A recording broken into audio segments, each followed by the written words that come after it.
Hi, this is Will Stewart from OnlineChessLessons.net, and today I'm going to be looking at a recent Blitz game.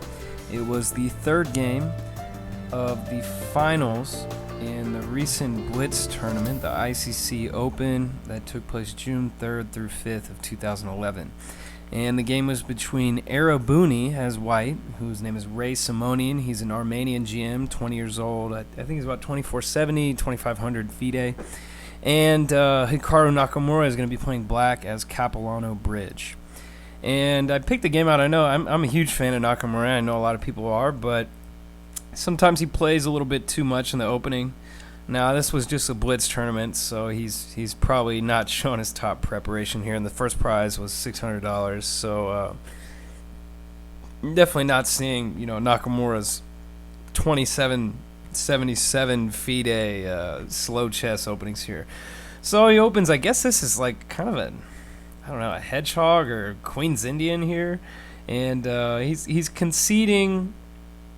If you want to break it down, black is pretty much playing along hyper-modern lines in that he's conceding control of the center, and so white gets essentially a perfect center at no cost whatsoever.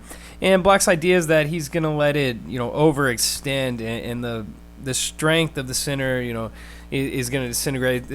Basically, the white space, will become more of a weakness than a strength. That's black's idea, and you see this in many openings. Sometimes in King's Indian, that's the basis for the Grunfeld, essentially.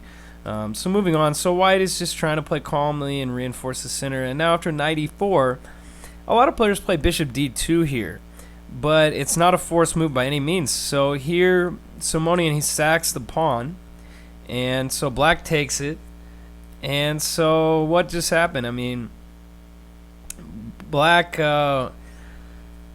just won a pawn, but in exchange his pieces are very misplaced, and white has a huge lead in development. So it's going to be very tough. Here, if black castles, I believe it's the Greek sacrifice, and you could see bishop takes h7 immediately, and it looks like white is just going to be dominating after knight g5, king g6, and rook b1.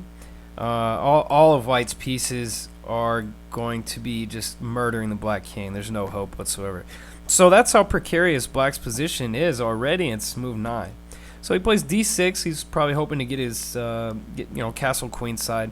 So rook b3, and so now the rook is already into the game, very much so.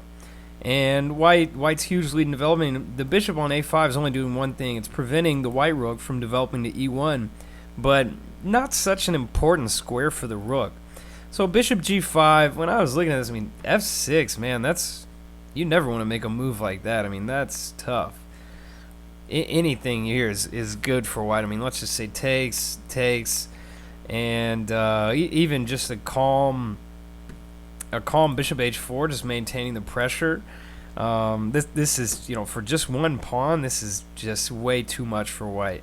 So black doesn't want to open the center as he's lagging behind in development, so he plays queen to d7. And now the problem is he can't castle queenside. So after queen e2, maybe he should have castled kingside. Maybe kingside with the idea of playing f5 very soon. Maybe that's the only way, but even still, I mean, white can probably just sack everything. He'd probably sack the house and bishop to f6. And now the same idea. He's just got way too many pieces coming in. I don't really see any way to defend for black here.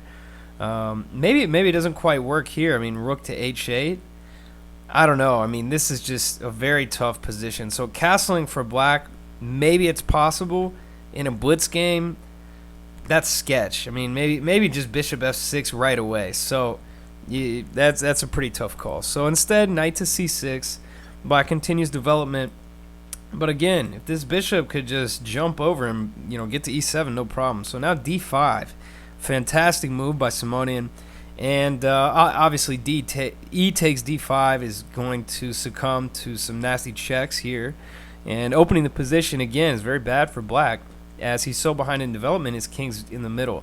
So d5 just exploits everything. So knight takes e5, knight takes, and now bishop b5, a nice in-betweener to provoke c6. That's going to be forced.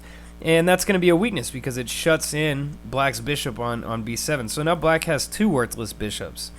And in exchange, White's still, he's down 2 pawns now. He sacked another pawn, but just look at the position and how none of black's pieces can they don't have any time to work together. So after queen takes e6, bishop c4, and now I think black is just completely lost. I can't find any moves for him to save it here. Maybe his best chance was queen d6, possibly rook d3, queen to c7, still trying to maintain control of that that e5 pawn. You know, there's a host of opportunities here for white. Maybe simplest is just f4, and by castling, let's say takes. Now white's regained a pawn. He's going to have long-lasting pressure, not to mention ideas of mate coming against black's king that has no pieces to defend it. So instead, queen f5, and now a really nice attentive move by Simonian takes f7. So now if king takes, rook f3, and it's all over. It's just way too much material, and black's pieces are just too out of play. And if queen takes f7, queen takes e5, that was a deflection sacrifice.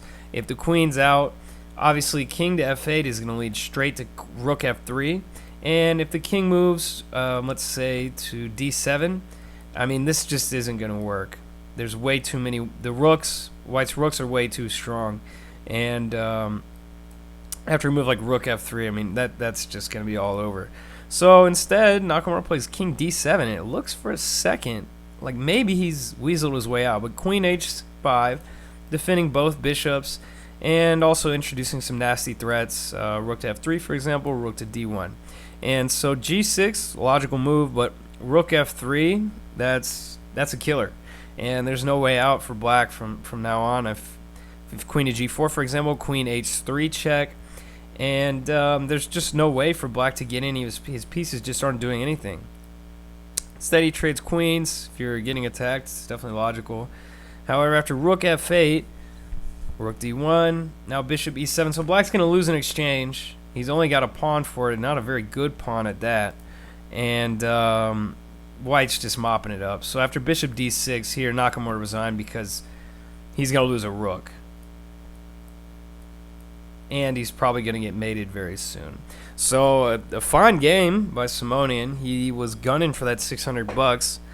And Nakamura maybe was playing around a little bit too much. I think he was just playing for pride in this tournament. And so he managed to step it up and win the whole thing later. Nice game by Simonian.